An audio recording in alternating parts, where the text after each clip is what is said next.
Welcome to the Northern History Festival, the first, hopefully, of many. We're here at the Showroom Cinema here in Sheffield with our Blitz Up North exhibition. This was researched by me, Joshua Daniels. I'm a historian and filmmaker, and the whole event was organised by me, Rosie Maggs and Christopher Riley. We set out with the one ambition to try and get more people involved with the often overlooked Northern heritage. But this isn't just going to be about the Blitz, and it isn't just going to be about the North for the North. This is to try and encourage people across the country and across the world to get involved with the often forgotten about Northern heritage. So, without further ado, let's go look at the Blitz Up North exhibition at the first ever Northern History Festival.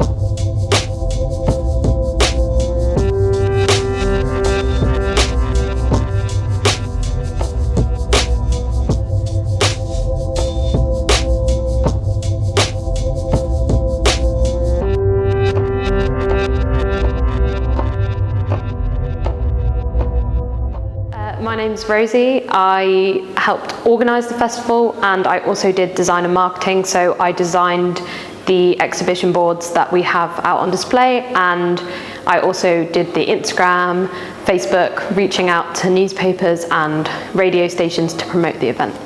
So I'm really passionate about promoting underrepresented history. So in my opinion, the history of the north of England is not very well represented, and I think it's really important, not just for people in the north, but also for people all across the country to know more about England's heritage. So I was really passionate about doing something to do with this, and I thought this would be a great way to get into it. So currently I founded and I run the Historians magazine, which is basically a magazine for budding historians, which anyone can write for. We don't ask for degrees or qualifications, just passionate about history, and I've been doing that for about a year and a half, 2 years, and I also run a company called Past and Present Media, where we have a podcast where we talk about history, and we're also working on promoting some more non-accessible history, because we think history should be something that everyone celebrates and gets into, which at the moment I don't feel like it's a very big topic on people's minds. And I also run my own Instagram and blog, and in my day job I work in marketing for a museum. My name's Chris, and I co-organise the event. I also got our kind of logo sorted and things like that through some people I know. But yeah, help set up, help wherever I can, really. Yeah, so I run my own Instagram account, kind of /blog, Chris Riley History, which is where I share my genuine passion for medieval history. I'm also the assistant editor at the Historians magazine. I've been a part of that team since early 2021. I'm kind of responsible for the planning the overall themes for the magazines and things like that, and also helping with the features. I'm also one half of Past and Present Media. Rosie is the other half. We have a podcast where we try and make the history of yesterday relevant for today. We're also looking at expanding generally through these mediums into making history more accessible.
I think my favourite part was interviews. I love hearing stories from people that have experienced things, and I think the kind of adages of Aunt Lily and what she said, and she'd rather get bombed than have to take away the bike from the back door. I think things like that are really interesting, and it makes it real. It was interesting to see people from other parts of Yorkshire where the Blitz has affected them as well, from Leeds to Hull, from Sheffield, and seeing some of the photographs where Sheffield was destroyed and other places. I really enjoyed all the literature that was going round on the different places, areas, and also the feedback from other people that have mentioned things on the notice boards about Sheffield and Bradford. Growing up near London, I always viewed the Blitz as very much a London experience, and so I find it interesting sort of just finding it more broadly and how it actually affected the country as a whole. I think the main thing that I found interesting is just hearing some of the local history, because I'm currently living in Sheffield. I haven't lived here for very long, and it's just interesting to hear with the interviews people like recalling specific events in different parts of the city and things that are still there in the city now that you can still see, that I would be interested to go and sort of have a look at and see the history of like the mass graves that they're mentioning and things like that. It was very informative about the local area and a chance to actually peer back into the history of where I'm actually from, and it was very enjoyable that I got to get a bit of a feel for the local areas, particularly bits around Yorkshire. I think what would go really well with this is some photography. So I think if you're reading about each place, it'd be great if you had some pictures, maybe the before and after as well, if you can get that kind of footage. Because I think it doesn't sound real when you say it's bombed, but if you see the difference of when it was up and then when it was bombed, it kind of brings it home to you. I would have liked to see more places in Sheffield. My granddad was in the steelworks, and I think he was in the place where it was happening, and it would be nice to see some of those things from that area that they lived in. I think I'd quite like to see things that were maybe from the archives, maybe if you've got old photographs, things that spoke about areas that had gone through different changes in history. I think I would just like to see maybe some less war stuff. That's always nice to see, because you usually hear quite a lot about World War II and World War I. Maybe some like lesser known history, some LGBTQ history is always interesting and quite fun, because that's not necessarily talked about as much. I think I'd be quite interested to see a bit more sort of political history maybe, and the history of the people in terms of like campaigning and strikes and things like that. So probably more of the next time, maybe some more hands-on pieces, some photos, a bit of physical evidence, or even some pieces from the Blitz, maybe parts of bombs or aircraft from the area. So I think what went well was everyone seemed to enjoy the research that we had out. So we had some really good comments about how they didn't know certain parts about where the Blitz hit, or even that there was any Blitz within some of these cities. So I think that was really great, and I think we did get quite a few people through the door, and I think that's always a positive, because we've had people interact with this history that won't have interacted with it before. So yeah, it's really positive. For the next Northern History Festival, I'd like to have more time to promote it and get some more interviews and stuff in local newspapers, radio, and connect with more history groups, history lovers, to try and get more people into view it, and also having a bit more time maybe to add to the exhibition. So obviously for this one we stuck with one topic, but it'd be really great to have a few different areas of exploration for future, which we've already started talking about, and we've got loads of plans. And yeah, just I think the general promotion would be really useful, because this was quite a short turnaround. I think the main thing that went well is getting people into the event, for me personally, any amount of people coming to the event was a success. I think the people that came in enjoyed the content we were putting on. They were receptive to what we were showing, and I think we really taught people things, which it sounds silly, but that's kind of something that I'm really keen on, is teaching people stuff. Whether you know nothing about history or you're passionate like myself. I learned a lot of things today through the work we put on. So yeah, overall, I think considering what we in a sense had to work with, we got a really good day out of it.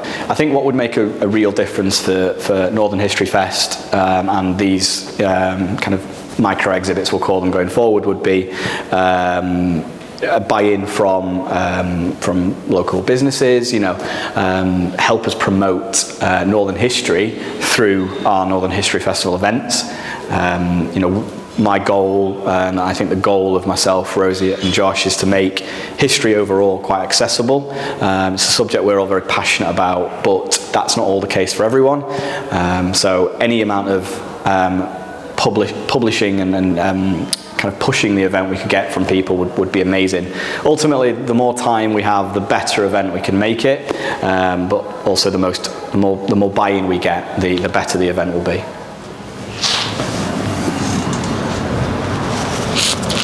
Well, what can I say? It's been a very enjoyable day here at the Showroom Cinema, who we're very grateful to for letting us use their venue, and it's been a very successful Northern History Festival, one first of hopefully many. One particular thing I enjoyed about today was the fact that a lot of local people came together to celebrate their heritage and were overjoyed to not only find out more, but also find out that their local heritage was being celebrated and preserved. What we're hoping to do for the next one is to bring more exhibitions in, but also keynote speakers, more artifacts, more stories, more interviews, and really help spread the word of Northern history so that it may not be forgotten ever again.